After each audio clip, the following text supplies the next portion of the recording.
Bien, hermanos, en el marco de la temática de este año, que estamos trabajando, ¿qué temática? A ver, miran para allá, pero no hay machete, no hay ayuda. 2019, sed misericordiosos como el Padre, así ese es el tema, misericordiosos como el Padre, reflejando al Dios de Jesús, en esa relectura, por decirlo así, que Jesús nos hace de Dios el Padre. Algunos presentaban a Dios de una manera y Jesús nos vino a presentar a Dios de otra manera, siendo la presentación o la muestra más clara de esa novedad que Jesús nos trae, la cruz. En la cruz vemos quién es Dios, el gran amor de Dios por su creación y por la humanidad. Entonces, misericordiosos como el Padre, reflejando al Dios de Jesús. ¿Cuál es nuestro texto lema? ¿Cuál es el texto lema? Alguien que habla de la misericordia. Un texto que... Lucas 6:36. Sed misericordiosos como vuestro Padre es misericordioso. Es decir, sean ustedes como Dios.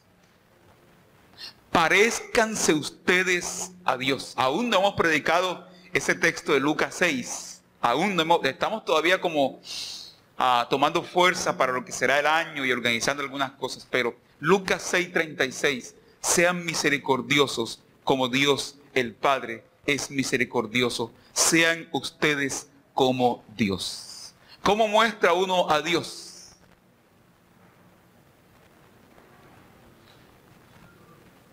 Hay gente que dice, ese predicador sí tiene de Dios porque hace la mano así y la gente... Sí, ni siquiera dice se caen a bolear por allá. Se man sí porque se siente, uno se espeluca. La siente uno la unción, pero ¿cómo muestra uno a Dios? Según ese texto de Lucas, ¿no?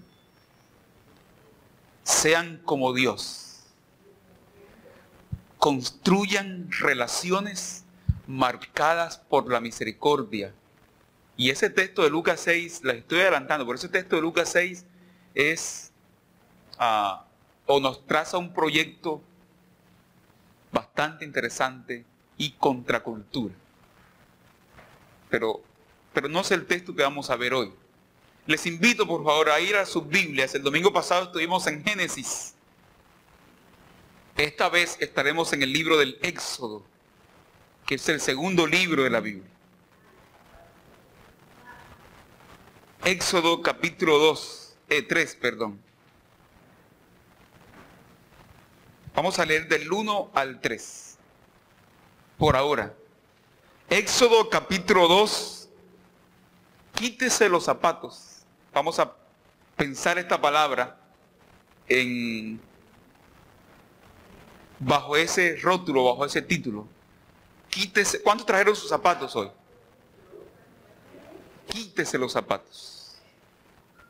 Éxodo capítulo 3. Así, va a ser que uno se refina, la gente no lo entiende. Éxodo capítulo 3. Ahora sí, 3. Versículos 1 al 3. Por favor, la persona que salió, que no se lo olvide cerrar. Éxodo 3, 1 al 3. De los capítulos 1 al 15 del libro del Éxodo, se nos narra las gestas de liberación. Del 1 al 15 más o menos, para ponerlos de manera más amplia. De los capítulos 15 más o menos, 14, 15 al capítulo 24, se narra la forma en la que el pueblo de Israel está del otro lado del mar y va a llegar al monte Sinaí. Ahí recibe la ley, la Torá, allí se hace el pacto con Dios, o Dios hace pacto con Israel. Pero desde el capítulo 25 hasta el 40, es decir, casi la tercera parte del libro, se habla no de la tierra prometida ni de conquistar nada, sino de la adoración. de la construcción del lugar de adoración, del tabernáculo, que empieza siendo una tienda rodante, algo que se recoge porque va a ser un pueblo peregrino. Pero entonces, más de la tercera parte del libro para hablarnos de el tabernáculo y esa habitación, porque Dios quiere habitar. Por eso se ha dicho que el libro del Éxodo, más que narrarnos el éxodo del pueblo de Israel, nos narra el éxodo de Dios hacia su pueblo. Dios es quien sale, Dios es quien camina con su pueblo, Dios es quien transita, Dios es el Dios peregrino, el Dios que transita, el Dios que camina con el pueblo. Y la imagen del peregrino o de la peregrinación es una imagen que va a usar Pedro luego en su capítulo 2 de la primera carta para hablar de la iglesia, la identidad peregrina del pueblo de Dios. Pero leamos entonces aquí los versículos 1 al 3 en el marco de esto que hemos planteado, de sed misericordiosos como el Padre, pero también creo apuntando a la celebración de la Santa Cena o la Eucaristía esta mañana. Entonces, versículos 1 al 3, dice así: apacentando Moisés las ovejas de su suegro Jetro, sacerdote de Madián, guió las ovejas más allá del desierto y llegó a Horeb, el monte de Dios. Entonces se le apareció el ángel del Señor en una llama de fuego en medio de una zarza. Él observó y vio que la zarza ardía en el fuego, pero la zarza no se consumía. Entonces Moisés pensó: iré pues y contemplaré esta gran visión. ¿Por qué la zarza no se consume? Y el versículo 5 dice: Dios le dijo: no te acerques aquí. Quita las sandalias de tus pies, porque el lugar donde tú estás, ¿qué dice? Tierra Santa. De ahí sacaron el nombre del almacén. Por eso, si alguno quiere ir a Tierra Santa, estamos a 2 cuadras, ¿no? Han pasado 40 años desde aquella vez, aquella pequeña mañana resplandeciente en la que Moisés hizo eco de su espíritu rebelde, antiimperialista y subversivo. Capítulo 2, versículos 11 dice: aconteció cierto día, cuando Moisés había crecido, que fue a visitar a sus hermanos y le vio en las duras tareas. Entonces vio a un egipcio que golpeaba a uno de los hebreos, sus hermanos. Él miró a uno y a otro lado, y viendo que no había nadie, mató al egipcio y lo escondió en la arena. Al día siguiente salió otra vez, y he aquí que 2 hebreos estaban peleando. Entonces le dijo al culpable: ¿por qué golpeas al prójimo? Y él respondió: ¿quién te ha puesto a ti por jefe y juez sobre nosotros? ¿Acaso piensas matarme como mataste al egipcio? Entonces Moisés tuvo miedo y pensó: el asunto está descubierto. Es decir, me pillaron.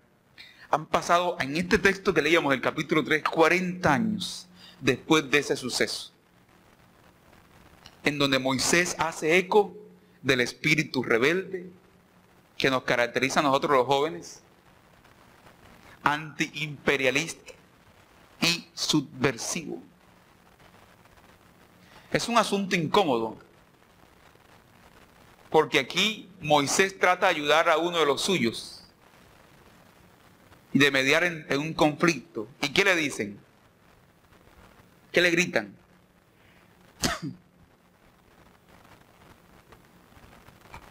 Cuando uno en sociedad se pone al lado de los, tú sabes, de los que necesitan, ¿qué le dicen a uno? ¿Qué se dice en redes sociales? Mamerto, izquierdista. ¿Qué más? Revolucionario. Guerrillero. Sí, porque aquí en este país, hacerse al lado de los débiles es ser eso. Es ser rotulado con esos títulos.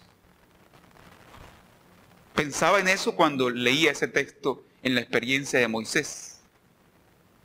Han pasado 40 años en los que ha llevado encima de sus hombros el peso del fracaso, en los que no ha dejado de saborear el sabor de la derrota y la desilusión. Basta llamar a uno de sus hijos para saberlo, para notarlo.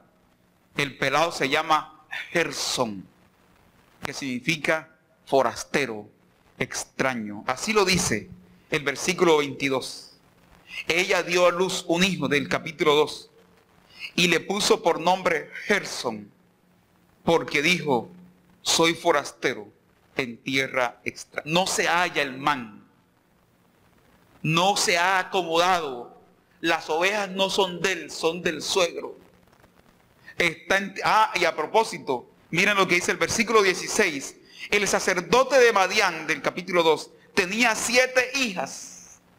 Es apenas entendible, no había televisión. Yo estoy apurado con 2. Quienes fueron a sacar agua para llenar los abrevaderos y dar de beber a las ovejas de su padre. Pero vinieron unos pastores y las echaron. Entonces Moisés se levantó y las defendió y le dio de beber a sus ovejas. Cuando ellas volvieron a Jetro, su padre, él le preguntó, ¿por qué habéis vuelto tan pronto? Ellas le respondieron, un hombre egipcio nos libró de la mano de los pastores y también nos sacó agua y dio de beber a las ovejas. Este es el otro extremo, ¿no? Porque ahora Moisés se le identifica a Moisés como un ¿qué? Él había sido educado por egipcios. Si antes Moisés era un mamerto, ahora es un neoliberal, fascista, paraco. Pero bueno, ¿no? Ayuda a las personas. Ayuda a la gente.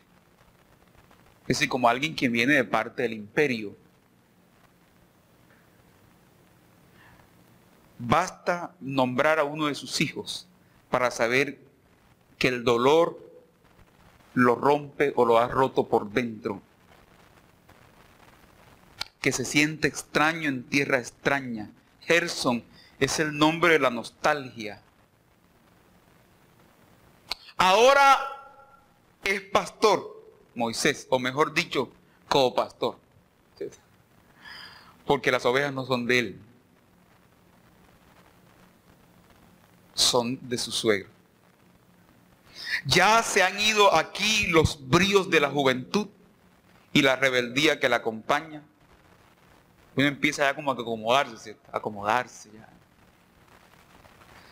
Tal vez el deseo de la liberación para él y su pueblo han quedado sepultados en la arena como el egipcio aquel. Las promesas de Dios se han vuelto quimeras y la monotonía y el tedio que producen los sueños rotos le han ganado la batalla. En pocas palabras, el liberador está preso. No son las cadenas físicas, sino las cadenas del alma, las ataduras del fracaso.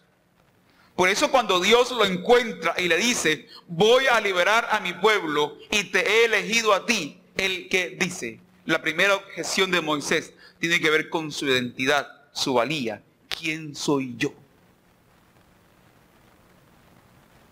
¿No te acuerdas que ya yo tuve un primer intento y fracasé? Como siempre pasa. Aunque el fracasado camine en el presente, siempre da la impresión de que los pasos no son hacia el frente, sino hacia atrás o hacia ninguna parte. El fracaso sepulta en vida y para superarlo hay que reconocerlo, elaborarlo y tratarlo. Hermanos, les tengo una buena noticia hoy. La vida estará siempre llena de pérdidas. ¿Sabían eso? Uno todos los días está perdiendo.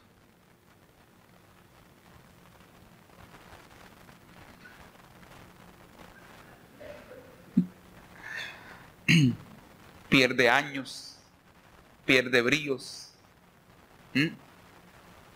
Luz Estela dice que sí. Todos los días pierde.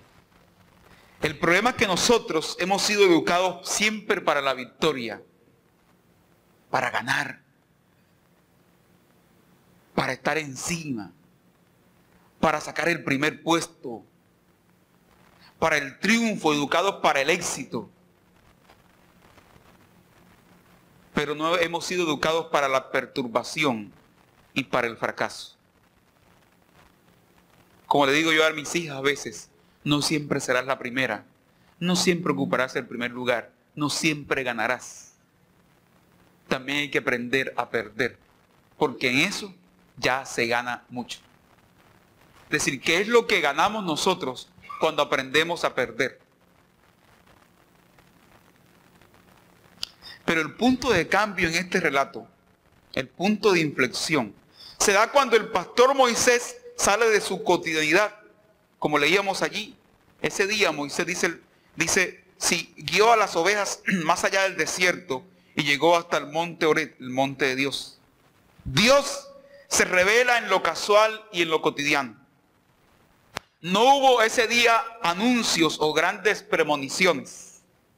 Moisés sale y en su labor se acerca con sus ovejas al monte Oreb, reverenciado aquí como el monte de Dios. Recordemos que en la Biblia el monte no solo es un lugar geográfico, también es un escenario teológico, es decir, es un lugar donde Dios se manifiesta. Jesús salió al monte a orar y subiendo al monte dijo, y los invitó al monte. La misma cruz estaba en un monte como manifestación de Dios. Y como dice el dicho popular, la curiosidad mató al gato, pero aquí la curiosidad atrapó a Moisés.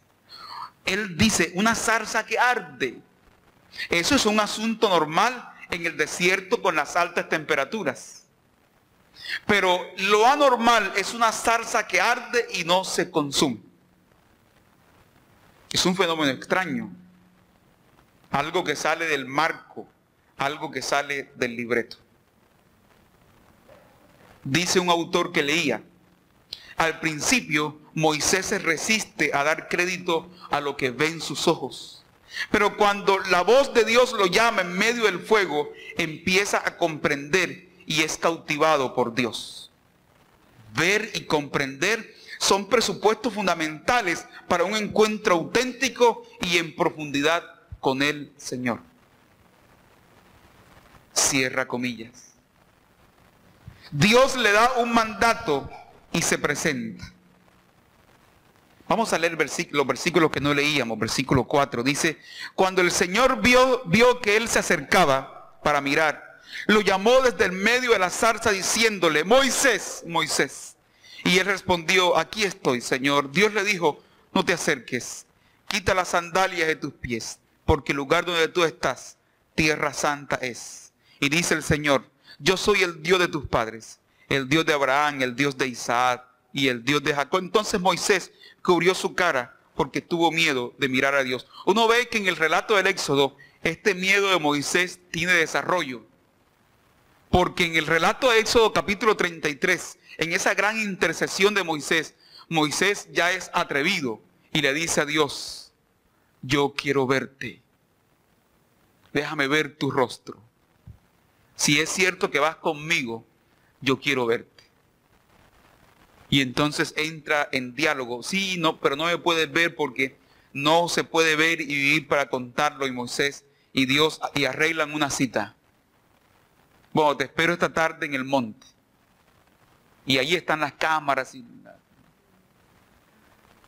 Moisés para tomar su foto con su celular, ha arreglado todo. Pero cuando Dios aparece, Moisés, en vez de sacar la foto, lo que hace es arrodillarse, se dobla, inclina su rostro e intercede por el pueblo. Así son los intercesores. Renuncian a sus propios privilegios para interceder y ver por los demás. Se perdió la cita de la vida. Dios le dice, ¿te acuerdas? Yo soy el Dios de la promesa y estoy aquí. No te he olvidado. Pero bueno, como esa es como una gran introducción para violar todas las reglas de la homilética que alguna vez he dicho y he predicado. Quisiera decir respecto de ese texto y el tema de la santidad y de la zarza, 3 cosas. ¿Cuántas cosas? 3. Primero, este acto parece ser propio de las normas de hospitalidad en Oriente en ese tiempo. Aún hoy día tal vez. Es decir, eso de que quítate el zapato, quítate los calzados. Si es así, es decir, si es una norma de acogimiento, de hospitalidad, Dios le está dando a Moisés la bienvenida a casa. Es decir, Dios le está diciendo a Moisés, quítate el calzado, estás en casa, descansa. Así las cosas, la santidad que allí se menciona, que allí se referencia, la santidad, quítate el calzado porque este es un lugar santo. La santidad sería entonces un espacio para morar, un espacio para habitar. La santidad es una casa a donde uno llega y es una casa en donde uno vive. La santidad es una habitación. La santidad es el llamado de Dios al descanso. La santidad es el llamado de Dios a superar los fracasos. La santidad es la bienvenida del Padre a casa. No es la santidad esa que lo juzga, es la santidad que lo acoge. De hecho, el versículo que estábamos referenciando al principio, sed misericordiosos como vuestro Padre es misericordioso, es una relectura que Jesús hace de Levíticos 19:2. Sed santos porque yo soy santo. Donde ya la santidad no es tanto separarse de, sino que la santidad de Jesús es acercarse a. Nosotros hemos visto la santidad al revés. Primero, como una excusa para separarnos del mundo. Segundo, como un pretexto para juzgar a los demás y levantarnos por encima de los mortales. Es que yo soy santo y ¿qué? Tú sí eres un pecador ahí pervertido. ¿Cuándo fue la última vez que miraste a un pecador con misericordia? A un perdido con misericordia. Mira, está perdido, hermano. Al infierno se va ahí. Sí, porque como tú tienes esa fe tóxica de que te acercas a Dios por miedo al infierno y no por amor a Él. Aquí no estamos relacionándonos con Dios porque tenemos miedo al infierno, sino porque Él nos ha amado, porque Él nos ha atraído.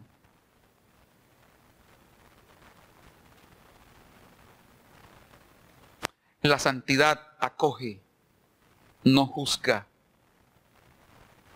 Ven, Moisés, quítate el calzado, descansa, estás en casa. En segundo lugar, la santidad aquí en el texto está relacionada con el sufrimiento. La zarza que arde y no se consume es el pueblo de Israel y sus sufrimientos por la esclavitud en Egipto. Es una zarza que arde pero no se consume. Es un pueblo que sufre pero que aún así resiste. Santidad relacionada ¿con qué? Con el sufrimiento. En estos días hemos presenciado mucho sufrimiento entre nosotros, ¿cierto? El asunto de la bomba en Bogotá. Nuestros hermanos venezolanos que sufren. Nuestros propios sufrimientos que arrastramos y que cargamos día a día. ¿Qué hacer frente al sufrimiento? Ese es uno de los grandes temas que responde Jesús en el Evangelio. De manera muy curiosa, Jesús no está tan interesado en el pecado, sino en el sufrimiento de la gente y en la necesidad de la gente. La santidad está relacionada aquí con el sufrimiento. La zarza que arde y no se consume es el pueblo de Israel y sus sufrimientos por la esclavitud. Dios dice, he visto la aflicción de mi pueblo, si siguen leyendo el texto. Entonces, si esto es así, si la santidad está relacionada con el sufrimiento, entonces el sufrimiento es un lugar o un terreno sagrado. Más aún, el sufrimiento, de manera paradójica y contradictoria, es habitado por Dios. ¿Escucharon eso? Es como una advertencia, ¿cierto? Que cada escena de sufrimiento que vemos es como si leyéramos un cartel que dijera advertencia. Espacio de sufrimiento. Quítese su calzado. Es decir, respete. Porque el sufrimiento del otro es sagrado. Y aquí para los consejeros, nos acercamos al hermano, ¿cierto? Y el hermano está llorando, está triste porque se le murió el perro. Se murió el perro. Entonces te acerca y dice, ay, pero ¿vas a llorar así por un perro que se murió? Uso. Ajá. Uno no dice eso. Para ti de pronto un perro no es importante, no lo tienes en casa, pero para esa persona lo es. Y ese es su sufrimiento, para él es importante. De pronto yo digo, este man, pero yo pienso, ¿cierto? Pero por fuera, pero no lo expreso. A llorar por un perro. Mi mamá me llamó esta semana, cuando fue como el viernes, amor, ¿cierto? Llorando. Eran las 3 de la tarde. Mi mamá me llamó a las 3 de la tarde. Algo pasó. Algo pasó. Porque no es hora, no acostumbramos a llamarnos a esas horas. Porque eso es hora de descanso. Uno dice que de 12 a 3 no me llamen. En la casa tenemos eso. Llorando. ¿Qué había pasado? Se perdió el gato. Pepe. Y yo recordaba que la última vez que hablé con Pepe fue el día de mi cumpleaños. Que Diana me lo pasó. Mi esposa me decía, amor, ustedes tienen mucho apego por los animales. Y amor, si nosotros crecimos entre animales. O sea, uno dormía allí y los animales allí. Y eso era como hermano de uno, como... Uno se comía la gallina porque, ay, qué pena, pero sí. El marranito que levantamos, que criamos, uno no lo cogía de recuerdo. Mi hermano Cristian un día no comió de un cerdo que mi papá mató porque él le dio al tetero al cerdito ese. Ahora que fui de vacaciones en diciembre, mi mamá tuvo que matar un gallo cuando Cristian se fue. Voy a matarlo cuando Cristian se vaya porque si no llora. Entonces, estas cosas, el sufrimiento del otro es sagrado. Nos acercamos al doliente y entonces queremos aconsejar más de la cuenta, pasarnos de sal. El féretro está allí, el ataúd allí, y la gente llorando y nos acercamos y queremos hacer las cosas bien. Hay buenas intenciones. Nos acercamos y decimos, no llores, Él está en el cielo con el Señor. Sí, pero ese no es el tema aquí. Eso no consuela a nadie. En ese momento, después que procesamos el duelo y empezamos a madurarlo y a acostumbrarnos, esa verdad cobra vida. Después, no llore, Él está en el cielo. Dice la palabra que los que mueren en Cristo, no es el momento. Pablo dice, llora con el que llora, tal vez evitándonos eso, esa tentación de citar los versículos al que sufre. No necesitamos un estudio bíblico, necesito a un compañero, a un amigo que en este momento llore conmigo, ya. Te voy a dar un estudio bíblico sobre el llanto en la Biblia, una investigación que hice investigando. No. Mira, la Biblia menciona 300 veces la palabra llanto. Eso quiere decir, no, hermano. El sufrimiento del otro es que respete, quítese los zapatos. Es decir, haga un alto en el camino, interrumpa su normalidad. Esto hay que lamentarlo, esto hay que llorarlo. El sufrimiento es sagrado. Así lo expresaba, creo, en otras palabras, a un novelista, Oscar Wilde. Tierra sagrada es el sufrimiento. Y la zarza que arde y no se consume es el pueblo sufriendo. El sufrimiento propio y ajeno es sagrado, en tanto que merece nuestra atención y el respeto. Merece que hagamos altos en el camino, que nos quitemos el calzado y que le prestemos toda la atención. No para subliminarlo, para elevarlo más allá de la cuenta, pero sí para vivirlo y para superarlo. El gato apareció, ¿oyeron? Mi mamá me mandó unas fotos, yo le contesté, el gato pródigo. Hicieron una fiesta.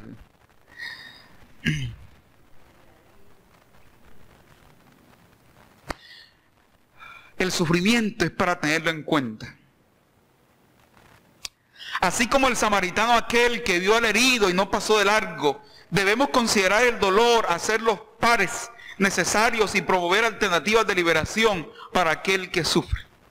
El Dios del Éxodo, Yahvé, se revela en acciones concretas de liberación. Podríamos decir que es un Dios práctico. No es el Dios de los filósofos, un ser absoluto, poderoso, eterno, omnicomprensivo, infinito, espíritu puro. No. Cuando Faraón pregunta, ¿quién es Dios para que yo deje ir a Israel? Moisés nos responde, a propósito de su pregunta, señor Faraón, esta noche se estarán dictando una serie de conferencias en el teatro egipcio sobre la omnipotencia y el poder de Dios. No responde así, sino que responde con actos de liberación. Porque la manifestación de Dios es demostración de su presencia siempre liberadora.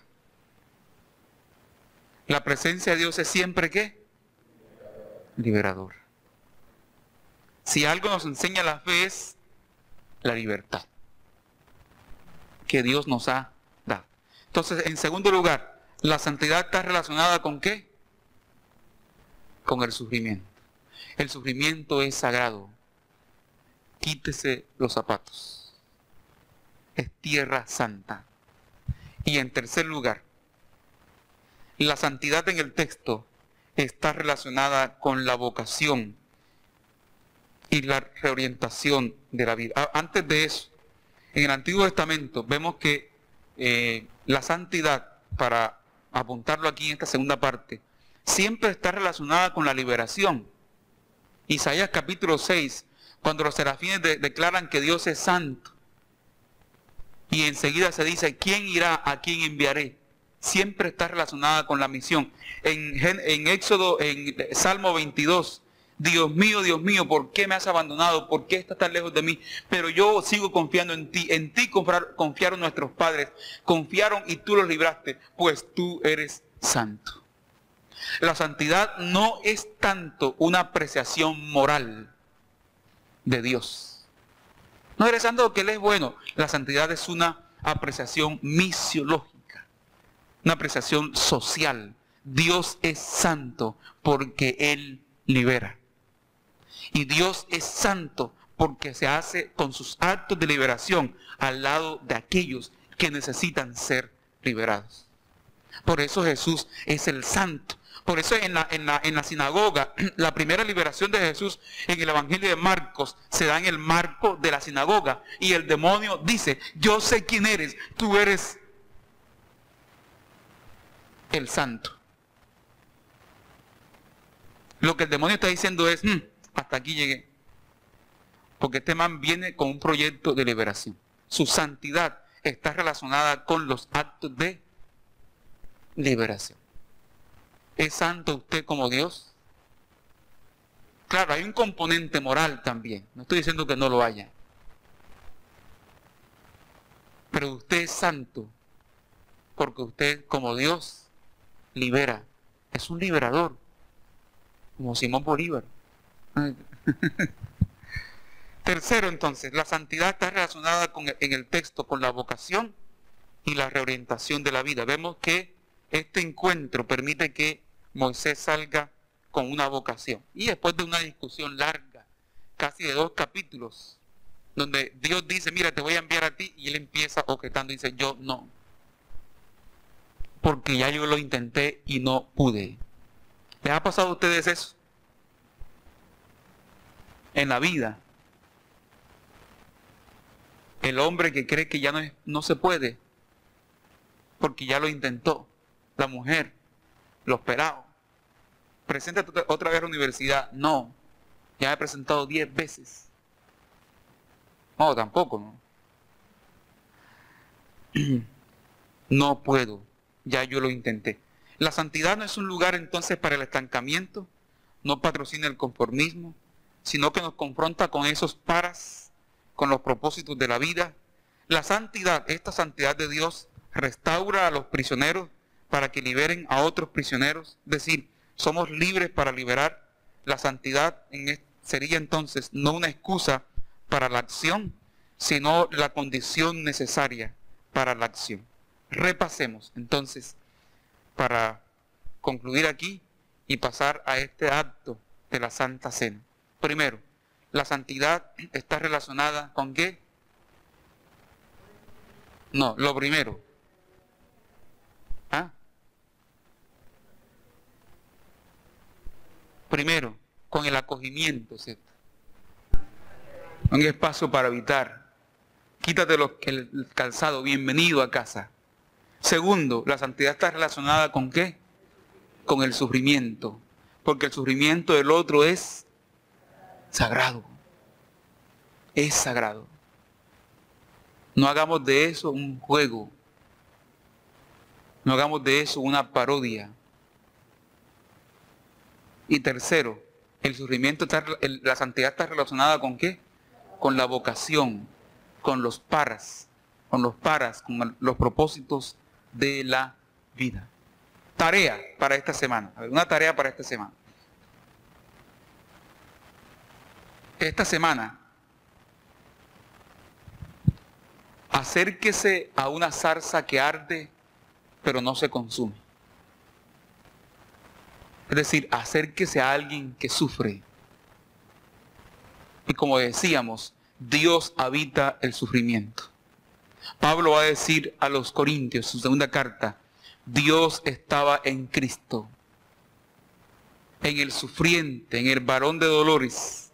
Dios estaba restaurando consigo mismo todas las cosas. Tarea para esta semana. Acérquese a alguien que sufre y quítese frente a ese alguien que sufre, quítese el calzado. Es decir, te respeto, te considero, aquí estoy, voy a llorar contigo este dolor, voy a sufrir contigo este duelo y voy a estar aquí.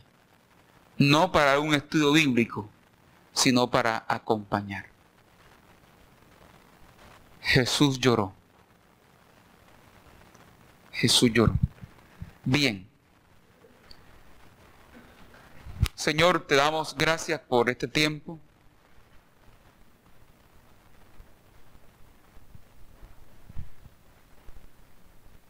Permítenos esta semana, Señor, acercarnos a una zarza que arde y no se consume. Experimentarte a ti en el dolor y en la crisis. Acercarnos a otro y decirle con nuestra presencia, te respeto, te considero, estoy aquí contigo. Y de esta manera, Señor, poder llevar a cabo nuestra misión como agentes de misericordia, como agentes de paz, representándote a ti, no desde el poder, sino desde la misericordia, desde el acercamiento. Y así nos abrimos esta mañana a este espacio tan significativo, tan especial, como lo es la mesa. La mesa que nos recuerda tu entrega, pero también el acogimiento a todos, sin distinción, en donde las lógicas excluyentes de la sociedad se van y donde la fraternidad y la hermandad es restaurada por tu sangre.